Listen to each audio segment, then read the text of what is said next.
أعوذ بالله من الشيطان الرجيم بسم الله الرحمن الرحيم الحمد لله رب العالمين والعاقبة للمتقين وصلى الله وسلم على عبده ورسوله نبينا محمد وعلى آله وأصحابه أجمعين أما بعد السلام عليكم ورحمة الله وبركاته تفسير القرآن سورة الفيل እንግዲህ የሱራቱል ፊልን የቃል በቃል ትርጉምና እንማማራለን በአላህ ፍቃድ።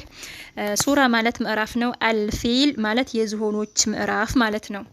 ያኒ የዝሆኖቹ ባለቤቶች ምዕራፍ፣ የዝሆኖቹ ባለቤት ምዕራፍ ማለት ነው። ተርቲቡሃ ደረጃው 150 ነው። አየቱሃ አንቀጾቹም 55 ናቸው። ወህየ ንዙለን እሱም የወረደው መኪያ መካ ነው የወረደው ሱራቱል ፊል። አልፊል ማለት ዝሆኖች ማለት ነው። የዝሆኖች ምዕራፍ፣ የዝሆኖቹ ባለቤቶች ምዕራፍ። እንግዲህ አላህ Subhanahu Wa Ta'ala ለነብዩ አለይሂ ሰላቱ ወሰለም ያለፈውን ቂሷ ታሪክ ይነግራቸዋል። እና እንግዲህ ያው ቂሷው ታሪኩ ረዘም ያለ ነው። ኢንሻአላህ አጠር አድርጌ እገልጻለሁ። እናንተ ደቂቃው ከሄደባችሁ ከረዘመ እለፉት ማለት ነው። ያው ታሪኩን አብዛኛችን እናውቃለን። አብርሃ እሱን በተመለከተ ነው። አብርሃ የተባለውን ግለሰብ በተመለከተ ነው። አብርሃም ሳይሆን አብርሃ የየመን አስተዳዳሪ የነበረ ማለት ነው። እና እሱን በተመለከተ ነው። እና ደቂቃው ከሄደ አሳልፉትና የቃል በቃሉን ብቻ ተማዩት ማለት ነው። ያው ረዘመ ስለምትሉኝ ኢንሻአላህ አጠር አድርጌ ለመግለጽ ሞክራለሁ። ያው እናንተ ማሳለፍ ትችላላችሁ ማለት ነው። እና እንግዲህ ያው ቂሷው ረጅም ነው እንዳልኳችሁ። ይህ አብርሃ የተባለ ግለሰብ የየመን አስተዳዳሪ ነበር በሰዓቱ። እንግዲህ የሀበሻው ንጉስ፣ የሀበሻው መንግስት ማለት ነው ለሱ ለዚህ ለአብርሃ ለተባለው ግለሰብ ስልጣንን ሰጥቶት ነበር፣ የመንን እንዲያስተዳድር ማለት ነው። እንግዲህ የሀበሻ ግዛት የመንን ሁሉ ተሻግሮ ነበር በዛን ጊዜ ማለት ነው። እና የመንም የሀበሻ ግዛት ነበር። እና ያ የሀበሻ መንግስት ለአብርሃ ስልጣን ሰጠው የመንን እንዲያስተዳድር ማለት ነው። እና እንግዲህ ይህ ሰውዬ ይህ አብርሃ የተባለው ሰውዬ የስልጣን የሰጠውንም መንግስት ለማስደሰት የሀበሻው መንግስት ለማስደሰት ብሎ እንዲሁም ደግሞ የሴራን አሲሮ ማለት ነው ምንን ሰራ? ከኒሳን ሰራ። በቤተ ክርስቲያንም ማለት ነው ከኒሳን ሰራ። እንግዲህ ከኒሳ አስውቦ ምርጥ አድርጎ የሰዎችን እይታ ለመሳብ ቆንጆ አድርጎ ነው የሰራው ይላሉ። እና ለምንድን ነው የሰራው? ሰዎች እንግዲህ ከያቅጣጫው ለአምልኮ ወደ መካ ይጓዛሉ ሐጅ ለማድረግ ማለት ነው። እና ያንን ሰለሚያይ ያንን እይታ ለመቀልበስ መካን ለማራቆት ከአባን ለማራቆት ብሎ እንዲሁም ሰዎች ወደሱ እንዲያደርጉ እይታቸውን ወደሱ እንዲያደርጉ ይህንን ለመቀልበስ ምንን ሰራ? ቤተ ክርስቲያንን ሰራ። አስውቦ አሳምሮ ማለት ነው የሰዎችን እይታ ለመሳብ ጥሪ ሊያደርግበት ማለት ነው። እንግዲህ ሰዎች ወደ መካ እንዳይጓዙ ወደሱ እንዲመጡ ጥሪ ለማድረግ ማለት ነው።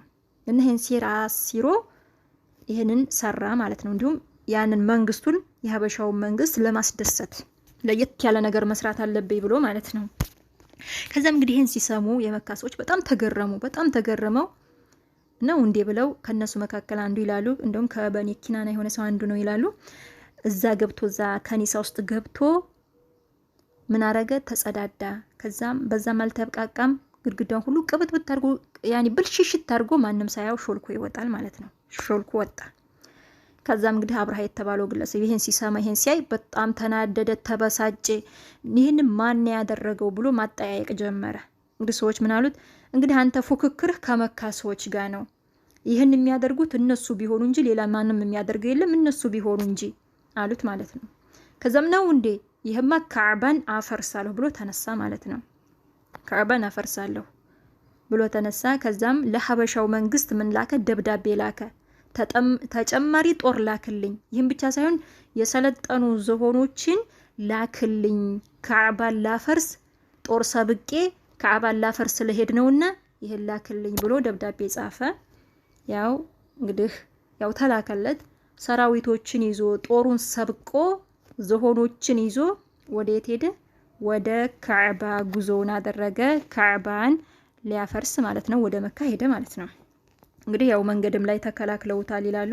ያው እነሱ ብዙ ስለሆኑ ብዙ ሰራዊቱን ስላስከተለ ያው መንገድ ያገኛቸውን እየማረከ መንገድ ምሩኝ እያለ እየረመረመ የት ገባ?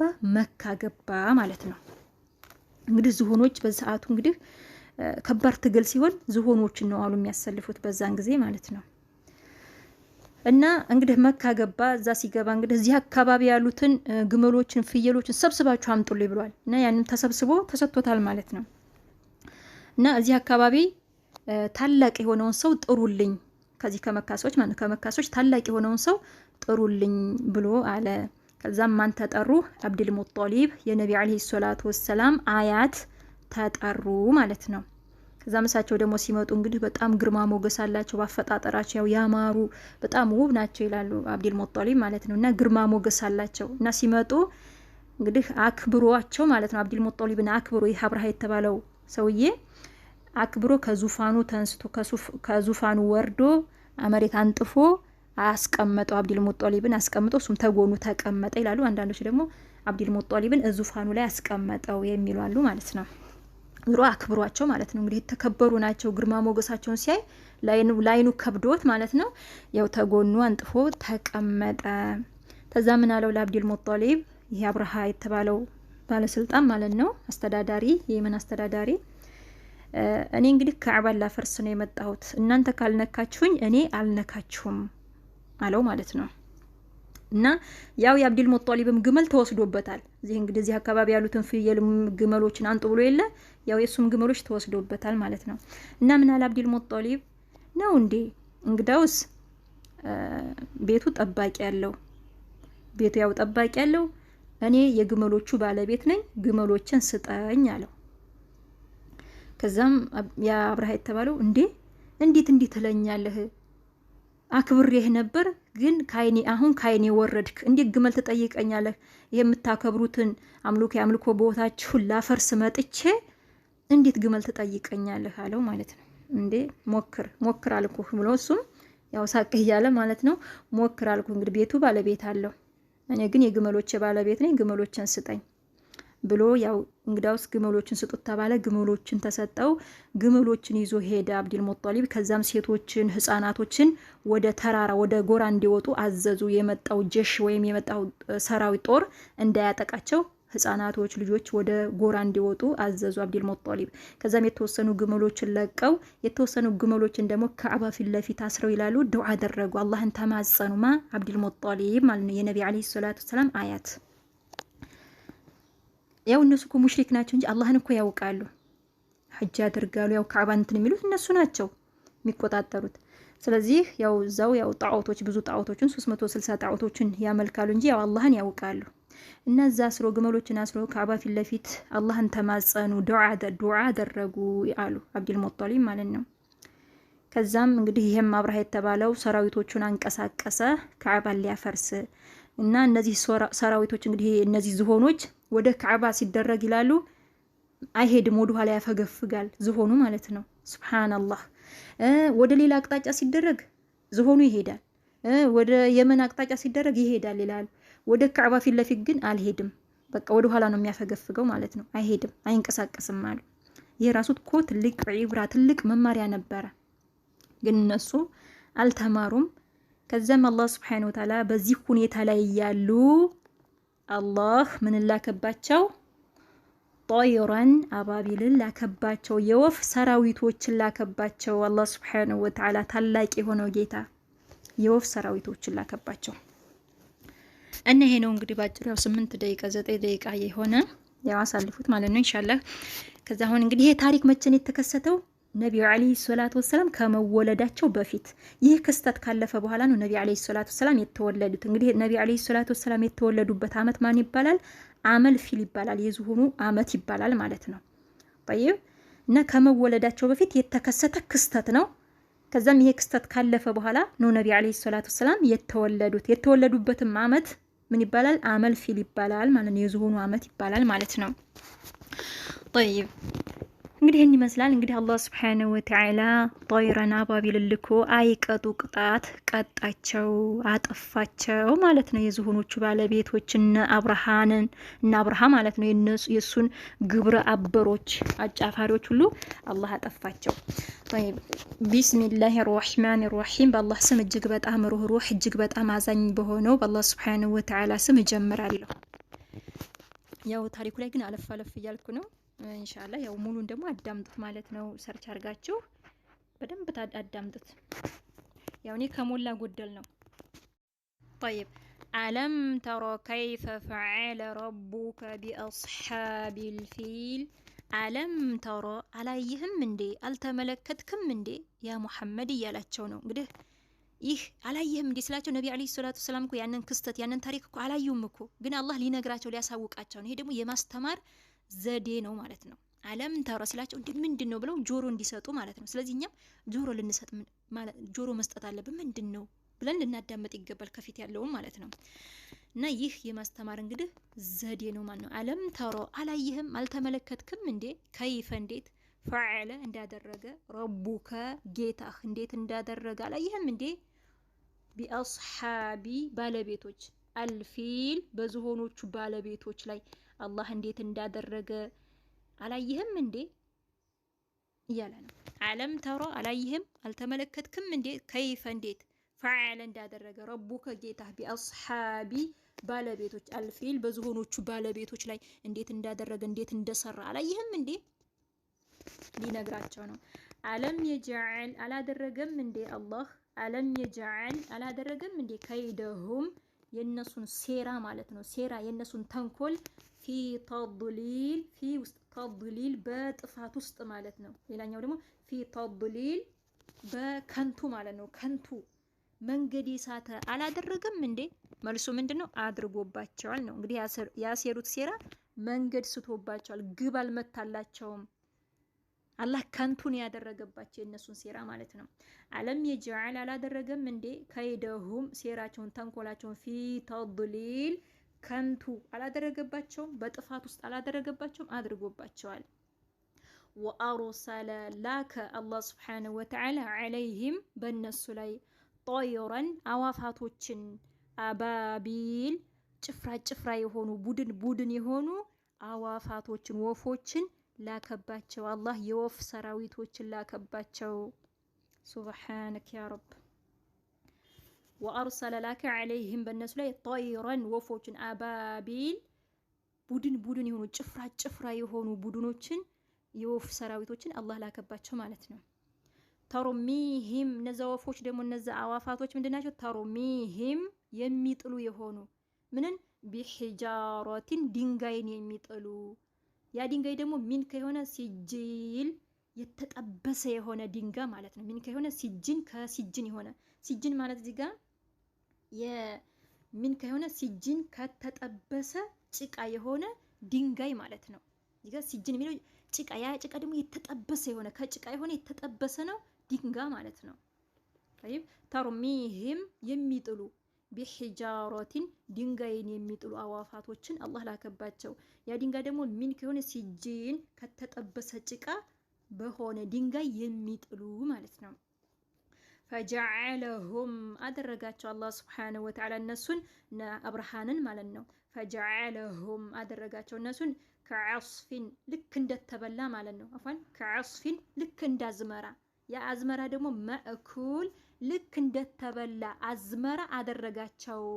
ከዐስፊን ማለት ልክ አዝመራ ቅጠሉ አለ አይደለ? ያ ቅጠሉ ደግሞ መእኩል የተበላ ማለት ነው። የአዝመራው ቅጠሉ አፋን ሄደብኝ። طيب እሺ ፈጀዐለሁም አደረጋቸው እነሱና አብርሃንን ከዐስፊን ልክ እንዳዝመራ የአዝመራ ደግሞ ቅጠሉ ማለት ነው። የአዝመራ ቅጠል ደግሞ መእኩል ልክ እንደተበላ ምንም የማይጠቅሙ አረጋቸው ማለት ነው። አላደል የተበላ አዝመራ ወይም ደግሞ እነዚህ እንስሳቶች እኮ ብልት አድርገውት ወይም ምጥጥ አድርገው ትፍት የሚያደርጉት አላደለ እንደ ጭድ ማለት ነው። እንደዛ ነው ያደረጋቸው ማለት ነው። ልክ ቅጠሉ እንደተበላ አዝመራ አደረጋቸው እነ አብርሃንን ማለት ነው። እንዲሁም የእሱ ግብረ አበሮችን አላህ እንዲህ አድርጎ አይቀጡ ቅጣት ቀጥቶ አጠፋቸው አላህ ሱብሓነሁ ወተዓላ። እና ይሄንን መከራ ይሄንን ፈተና አላህ ሱብሓነሁ ወተዓላ ከመካ ሰዎች ላይ ገፈተረላቸው ማለት ነው። እና ይሄንን ያደረገላቸውን ጌታ አላህ ሱብሓነሁ ወተዓላን ተገዙ፣ አምልኩ፣ በብቸኝነት ተገዙ እያላቸው ነው እነዛን የመካ ሰዎች ማለት ነው። እና ይሄንን መከራ እንግዲህ አላህ ገፍትሮላቸዋል። በእነሱ ላይ የመጣውን ፈተና ጥላቶቻቸውን አላህ አስወግዶላቸዋል። ስለዚህ ይህን ያደረገላቸውን ጌታ አላህ ሱብሓነሁ ወተዓላ ተገዙ በብቸኝነት እያለ ነው ማለት ነው። طيب እና እንግዲህ የወፍ ሰራዊቶችን አላህ ላከባቸው። እነዚህ ወፎች ደግሞ አዋፋቶች እንደ ስፍር የብር እያሉ አናታቸው ላይ ያቺ ድንጋይ በአናታቸው ስገባ በታች ነው አሉ የምትወጣው በዚህ በድቡራቸው ማለት ነው። በቃ ስትጠል እያቀለጠች የምትጥል ድንጋይ ናት ማለት ነው። እንግዲህ እነዚህ አዋፋቶች በአፋቸው በእግራቸው ነው የያዙት ይላሉ። እና ያችን ድንጋይ ይቺ አዋፋቶች ሲጥሉባቸው እያቀለጠ የሚጥል ማለት ነው። እንደው የአላህ ስራ እኮ አጂብ እኮ ነው ወላሂ። እኛን እኮ ለጥፋ ቢል በቃ እኛን በዝንብ ራሱ በዝንብ ማጥፋት ይችላል፣ እልም ማድረግ ይችላል። ቻይ እኮ ነው አላህ ሱብሓነሁ ወተዓላ እና ቻይ ነው። ለሱ ምንም የሚያቅተው ነገር የለም። እና እንደዛ አድርጎ እያቀለጠች የምትጥል ድንጋይን የወፍ ሰራዊቶችን አላህ ሱብሓነሁ ወተዓላ ላከባቸው። የአላህ ሰራዊቶች ብዙ ናቸው። አላህ የፈለገውን ነገር ሰራዊት አድርጎ መላክ ይችላል። በእኛ ላይ ለሱ ሁሉ ነገር ቀላሉ ነው። ለአላህ የሚያቅተው ነገር የለም። አንዴ ደግምላችኋለሁኝ። ያው እናንተ ያው ግሩፕ ላይ ስገሩ ቃል በቃል ብቻ መፈሰር ትችላላችሁ፣ ታሪኩንም ባትናገሩ ማለት ነው። ያው ለራስ ማወቅ ነው። አለም ተሮ አላየህም አልተመለከትክም እንዴ ከይፈ እንዴት ፈዓለ እንዳደረገ ረቡከ ጌታህ ቢአስሓቢ ባለቤቶች አልፊል በዝሆኖቹ ባለቤቶች ላይ ጌታህ እንዴት እንዳደረገ አላየህም አልተመለከትክም እንዴ? አለም የጀዓል አላደረገም እንዴ ከይደሁም የነሱን ሴራቸውን ተንኮላቸውን አላደረገም እንዴ? አላህ አድርጓል ነው መልሱ። ፊ ተድሊል ምን አደረገባቸው? ከንቱ አደረገባቸው። ከንቱ አላደረገባቸውም እንዴ? መንገድ እሳት አላደረገባቸውም እንዴ ማለት ነው። እዚህ ላይ አለም የጀዓል አላደረገም እንዴ ከይደሁም የነሱን ሴራ ተንኮል ፊ ተድሊል ፊ ውስጥ ተድሊል በጥፋት ውስጥ ከንቱ መንገድ እሳት አላደረገባቸውም እንዴ? አድርጎባቸዋል። ወአርሰለ ላከ አላህ ዐለይህም በእነሱ ላይ ላከባቸው ጠይረን አዋፋቶችን አባቢል ጥንድ የሆኑ ጭፍራ የሆኑ አዋፋቶችን ላከባቸው። እነዚህ አዋፋቶች ደግሞ ተሮሚሂም የሚጥሉ ማለት ነው። ቢሒጃረቲን ድንጋይን የሚጥሉ አዋፋቶችን ላከባቸው። ሚንክ የሆነ ያ ድንጋይ ደግሞ ሚንክ የሆነ ሲጂን ከተጠበሰ የሆነ ጭቃ የሆነ ድንጋይ ማለት ነው። ከተጠበሰ ጭቃ በሆነ ድንጋይ ማለት ነው የሚጥሉ አዋፋቶችን አላህ ላከባቸው። ፈጀዐለሁም አደረጋቸው እነሱን ከዐስፊን ልክ እንደ አዝመራ ቅጠል ማለት ነው። ልክ የአዝመራ ቅጠል ማእኩል ልክ እንደተበላ የአዝመራ ቅጠል ማለት ነው። ልክ እንደ አዝመራ አደረጋቸው ብላችሁ ፈስሩ። ፈጀዐለሁም አደረጋቸው እነሱን አብርሃንን ከዐስፊን ልክ እንደ አዝመራ የአዝመራ ደግሞ ቅጠሉ ማለት ነው። ማእኩል ልክ እንደተበላ የአዝመራ ቅጠል አደረጋቸው። ልክ እንደ አዝመራ አደረጋቸው። የአዝመራ ደግሞ ቅጠሉ የተበላ ማለት ነው። ጥፍትፍት ያለ የማይጠቅም ምንም የማያደርግ ማለት ነው። እና እንደዚህ አድርጎ አላህ አይቀጡ ቅጣት ቀጣቸው፣ አጠፋቸው። እንግዲህ የተረፉም አሉ ይላሉ። ያው ተርፈው ግን ያው መንገድ ላይ ሲሄዱ እነሱም አልቀዋል፣ ሞተዋል አሉ። ያው ሁሉም ነው ያለቁት። በዚህ ሁኔታ አላህ አጠፋቸው፣ አይቀጡ ቅጣት ቀጣቸው። እንግዲህ ይሄ ትልቅ ዒብራ መማሪያ ነው። ልንገሰጽ ልንማር ይገባል። አላህ ሱብሓነሁ ወተዓላ ነጃ ከወጡት ያድርገን። ስተታሌ ደግሞ እያረማችሁ። ባረከላሁ ፊኩም። ወሰላሙ አለይኩም ወራህመቱላሂ ወበረካቱ።